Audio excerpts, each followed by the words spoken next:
Ada dua cara dalam membangun atau menggunakan pola apa terhadap sebuah tim oleh seorang pelatih.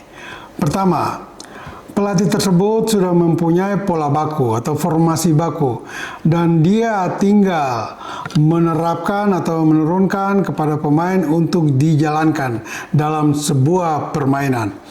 Atau yang kedua, pelatih ini lebih fleksibel. Dia akan menggunakan pola ketika para pemain yang dipunyainya mendukung pola yang akan digunakannya. Sehingga pola apa? 4-4-2, 4-3-3, 3-5-2. Pelatih ini akan menyesuaikan dengan materi pemain yang dipunyainya. Bagaimana dengan tim nasional kita di bawah pelatih Patrick Kluivert? Semua rekan sahabat Rai Soccer TV tetap bersama Bung Yes, dan jangan lupa like, comment, share, and subscribe.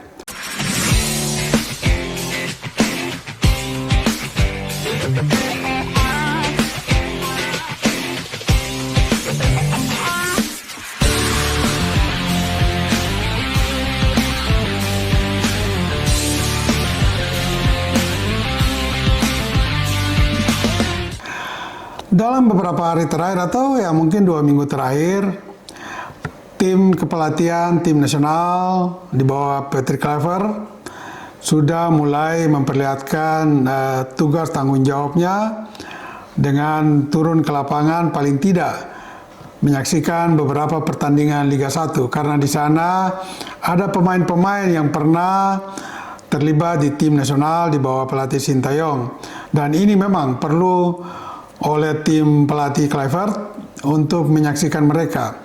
Apakah mereka masih dan tetap layak untuk dipanggil ke tim nasional atau tidak? Atau mungkin ada pemain-pemain lain yang hari itu lolos dari pandangan atau analisis Sintayong sehingga bisa ditemukan oleh Kluivert, Pastur, dan Lansat.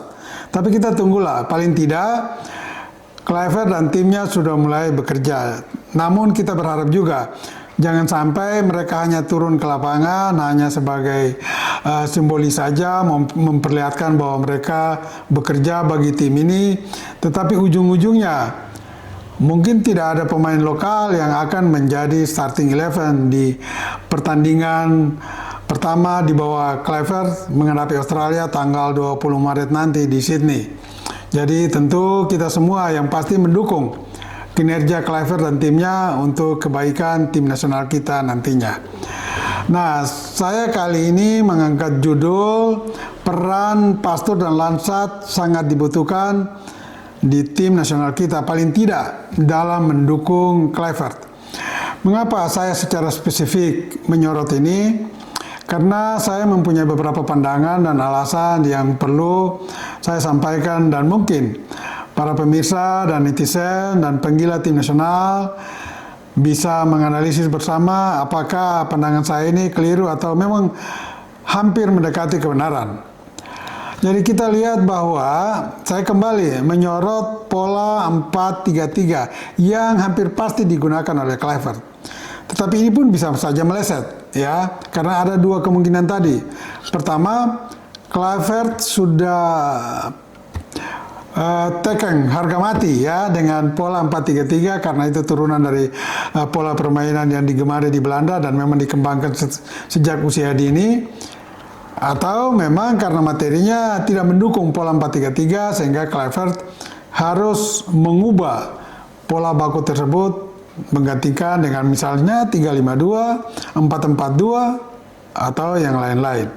Nah, kalau kita bicara tentang pilihan yang akan digunakan Kluivert, dari 3 orang yang sangat berperan nanti dalam membangun tim nasional kita, yaitu Kluivert, Pastur, dan Lansat, ini 2 asisten Alex Pastur dan Denny Lansat sepertinya akan sangat berperan dan sangat dibutuhkan tidak saja di tim nasional tetapi oleh sosok pelatih kepala Patrick Kluivert.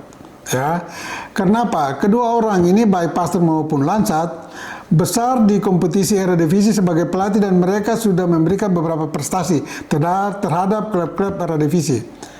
Sementara Kluivert kita tahu bahwa dia selama ini lebih dikenal sebagai penyerang tengah Ajax Amsterdam dan juga tim nasional Belanda. Tetapi karir kepelatihannya di tim nasional Belanda, dia selalu ada di bawah bayang-bayang nama besar pelatih legendaris Louis van Gaal. Dan Kluivert hanya sebagai asisten. Sehingga kita belum bisa mengukur secara jauh sampai di mana kemampuan Kluivert sebagai pelatih dan pola apa yang akan digunakan nanti di tim nasional Indonesia. Kalau kita bicara tentang tiga orang ini, Kluivert, Pastur, dan Lansat, maka kita lihat bahwa background Kluivert adalah ketika bermain dia adalah seorang penyerang tengah. Penyerang tengah murni. Sementara Pastur dan Lansat adalah pemain gelandang dan juga bisa berperan sebagai pemain belakang. Sebetulnya kalau tiga pelatih ini bekerja dengan baik, ini sudah lengkap karena mereka bisa menguasai lini belakang, tengah, dan depan. Namun di materi yang dipunyai oleh tim nasional kita saat ini di bawah Kluivert, lini depan masih sangat jauh dari kebutuhan yang dibutuhkan oleh tim nasional kita. Tidak ada seorang penyerang tengah murni. Mungkin itu akan nanti ada setelah Ole Romeni, pemain dari Oxford United di Liga Inggris, sudah bisa bergabung karena sudah mendapat paspor hijau NKRI, sehingga kemungkinan besar dia akan diprioritaskan bermain di pertandingan perdananya ketika Indonesia melawan Australia nanti tanggal 20 Maret. Namun di sisi lain, kalau menggunakan pola 4-3-3, maka ada dua pemain lain yang selama ini selalu dimainkan oleh Sintayong, yaitu Ragnar Oratmangun dan Rafael Struijk. Ya, sepertinya Ragnar tidak akan dimainkan karena terkena dua akumulasi kartu kuning. Berarti hanya ada dua penyerang yang betul-betul dipunyai Kluivert, penyerang murni, Ole Romeni dan Rafael Struijk. Ini tentu membuat pusing Kluivert. Apakah dia harus tetap tekan mati dengan pola 4-3-3, tiga penyerang, atau dia akan mengubahnya dengan pola 4-4-2? Ini sangat bergantung pada kondisi terakhir, tetapi juga proses persiapan yang dilakoni oleh tim pelatih Patrick Kluivert. Apakah mereka akan mengubah pola 4-3-3 menjadi 4-4-2? Saya ingat tahun 1985 ya, ketika Indonesia terlibat di babak pra-kualifikasi Piala Dunia, dan saat itu pelatih kepala tim nasional Indonesia adalah almarhum Sinyo Aliando sekarang. Ya, dulu Om Sinyo pegang tim itu, dan pola yang dipakai oleh Sinyo Aliando adalah 4-4-2 ya. Tetapi dua di depan ini tidak bertindak sebagai penyerang ganda. Posisi mereka jelas-jelas terlihat dari pandangan kasat mata. Dede Soleiman bermain sebagai sayap kanan murni, sementara Bambang Nuryansa penyerang tengah murni. Sayap kiri sengaja dikosongkan. Nah, dengan kosongnya sayap kiri ini, maka diharapkan gelandang akan bisa mengisi sayap kiri ketika Indonesia melakukan serangan. Dan itu biasanya diisi oleh Wahyu Tanoto atau Ruli Nere atau Zulkarnain Lubis atau Eli Idris. Nah, untuk kita kembali untuk ke tim nasional saat ini, apakah Kluivert mau memainkan pola yang sama? Paling tidak di dua depan dia memainkan, karena stok yang ada hanya Rafael Struijk dan Ole Romeni, maka dia hanya memainkan dua itu dan mengosongkan salah satu wing, bisa wing kiri atau wing kanan. Itu pilihan pertama. Atau dia langsung memainkan tiga penyerang, ya. Sudah ada Ole Romeni dan Rafael Struijk.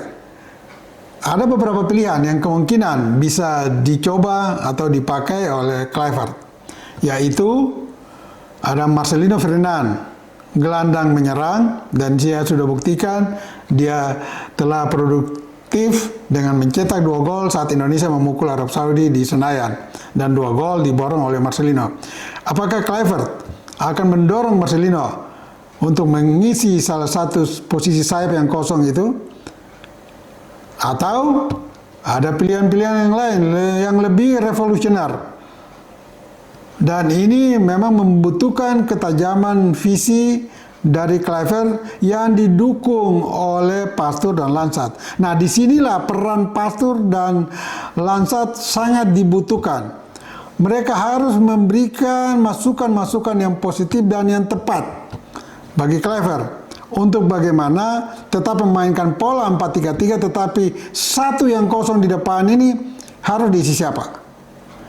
Selain Marcelino, menurut saya ada dua pemain yang mungkin layak dicoba atau dimainkan, yaitu Kevin Dix, pemain yang dari Copenhagen Denmark sudah berpindah ke Borussia Mönchengladbach di Jerman, atau pemain yang selama ini mungkin yang terbaik bersama Jesus, yaitu Calvin Verdong. Kita tahu bahwa Calvin Verdong ini mengisi posisi back sama dengan Kevin Dix. Tetapi yang paling menonjol dari penampilan Calvin Verdong di beberapa pertandingan, dia sangat rajin ikut membantu serangan. Dan tidak itu saja, ya. Dia juga dibekali oleh visi permainan secara individu, secara tim, dengan passing-passing yang sangat terukur dan matang. Nah, kalau Calvin memang didorong untuk mengisi salah satu posisi sayap, ini mungkin bisa membantu di lini depan. Ya, paling tidak mungkin kekurangan dia kita belum lihat. Dia memiliki shooting yang baik atau tidak. Tetapi dengan visi bermain, dengan penempatan posisi yang bagus, dengan penguasaan bola yang prima, dengan umpan-umpan, passing yang akurat dan presisi, Calvin mungkin perlu dicoba sebagai salah satu penyerang untuk mengisi dan memenuhi pola 4-3-3 dengan 3 penyerang. Dua lainnya adalah Ole Romeni dan Rafael Stuyck. Mungkin setelah Ragnar sudah bebas dari akumulasi kartu kuning, dia akan dimainkan kembali dan Calvin atau Kevin Dix bisa ditarik kembali. Karena di lini tengah saya tidak melihat ada pemain-pemain gelandang yang memiliki kecepatan seperti Calvin Verdong. Di sana ada Ivar Jenner, Tom Haye, dan juga Nathan Chuon atau Sein Patinama. Tetapi mereka-mereka ini belum terlihat memiliki kecepatan untuk mengisi posisi di salah satu sayap. Tapi oke lah, kita masih punya waktu sebulan lebih dan ada beberapa pemain lain yang mungkin perlu dicoba, ya. Ada juga Mark Locke dari Persib Bandung, ada juga Stefano Lillipali dari Borneo FC. Nah, kita tunggu apakah Kluivert akan menggunakan pola yang sudah baku 4-3-3 karena turunannya memang dari Belanda, atau dia akan mengubah pola itu disesuaikan dengan materi yang ada. Bagi semua rekan sahabat Rai Soccer TV, selalu bersama Bung Yes, dan ingat, bola itu bulat. Giring terus.